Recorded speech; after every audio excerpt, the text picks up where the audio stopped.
Մի երիտասարդ բանական մոտենալով ծերին հարցնում է.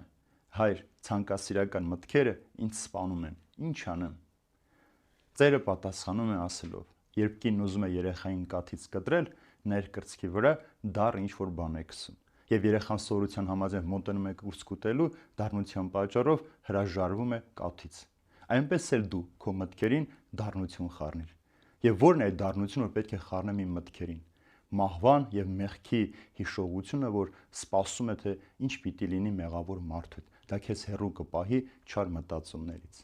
Չար մտքերը, սիրելիներ, նախ կարող են զենք լինել քո ձեռքում եւ կարող է զենք դառնալ քո դեմ, որպեսզի դու կործանման պատճառ ունենաս։ Որովհետև բոլոր գործողությունները, որ կատարում մեր կյանքում, նախ եւ առաջ դրանք գաղափարներ են, որ մեր մտքի մեջ ծագել են, եւ մենք այն կամած եփել ենք ու հետո գործողություն ենք դարձել։ Մեր մտքի միջից է սկսում մեր աչքերի մաքրությունը, մեր ականջների, մեր ձեռքերի, մեր սրտի, մեր գործի, ամեն ինչ սկսում է մեր մտքում, ինչ է այնտեղ տեղ ունենում։ Եվ եթե քո միտքը մաքուր է սպահում, դա առաջին քայլն է հոգեվոր արթնության համար։ Որ պահին, որ թույլ տվեցիր միտքը չար մտածումը մտնի քո ուղեղի մեջ, դու արդեն խաթարում ես այն ներդաշնակությունը, որ ունի մարդ եւ Աստված։ Միշտ հիշեք, Աստված եւ մարդ բնակվում են ազատ մարդու մեջ, եւ մարդը ազատ այն ժամանակ, երբ որ ինքը կախված չէ իր չար մտածումներից։ Դա առաջին քայլն է հոգեվոր կյանքի մեջ։ Միտքդ մաքրում ես, ինչպես Պետրոս Սարաքյանն ասում, գրում են, որպեսզի դուք մտքի արթնություն ունենաք, որովհետեւ պետք չի, որ մենք թույլ տանք միտքը մտնի մեր մեջ,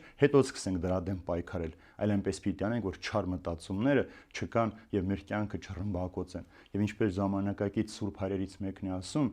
մտքերը նման են գետնից պոկվող ինքնաթիռին, եթե նա պոկվեց թռիչքուղուց, դու այլևս չես կարող նրա դեմն առել, այնպես պիտի անես, որ չար միտքը ինքնաթիռի պես երկինք չբարձրանա, եթե այն ժամանակ կարող ես դու հաղթահարել, մաքրել միտքդ, սրբել սիրտդ, հոգիդ, ականջներդ, ձեռքերդ եւ պարզությամբ ու սրբությամբ դիմել Տիրոջը աղոթքի ճանապարհով։